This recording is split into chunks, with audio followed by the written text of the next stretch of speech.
روزگاری زندگی در پیش چشمم تار بود. زنده بودم من، ولیکن زندگی رویا بود.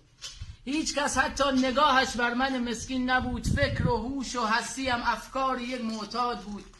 هر که من را دید سری جنباند و رفت، زیر لب یک نیش زخمی راند و رفت. آخر از ترس همین نیش و نوا من فرو رفتم به کنج انزوا. دائما بودم درگیر مواد، داده بودم زندگیم را به باد. از میان خانه و دکان و ویلا و زمین، سهم من یک خانه کوچک ته یک زیرزمین. می نشستم با خودم تنها در خیال، می خریدم 2-3 تا ویلا و ملک بی اختیار. بعد از دست دادن آن خانه و ویلا و باغ، با کمال شرمساری مشت کوبیدم به طاق. با خودم گفتم پسر، پستی و خفت تا به کی؟ این همه خواری و ذلت را خریدن تا به کی؟ نه رفیقی، نه شفیقی، نه زنی، هرچه داری رفت از دست، تا به کی در بدری؟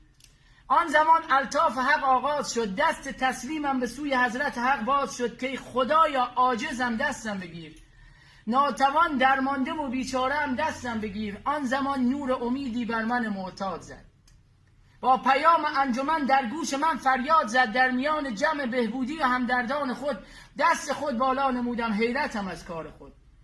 یاد دارم با سلامی حرف من آغاز شد، من امیر معتادم و دیگر سکوت آغاز شد. حال و احساسم کمی پایین بود، دست در دست شما دارم همین کافی بود. آنچنان در آن زبان از من فرو میریخت عرق، گویا پیچیده بودن دور من را زرورق. مشارکت اولم بود، مترسیدم. گویا پیچیده بودن دور من را زرورق، رنگ رخسارم چنان قرمز به مانند لبو. با خودم گفتم نترس، احساس قلبت را بگو. حرف دل را بر زبان جاری نمودم با نیاز، هرچه عجز و ناتوانی بود از سیر تا پیاز.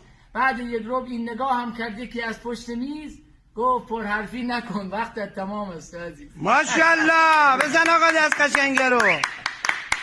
جمع شما گرد. ای والله ای والله.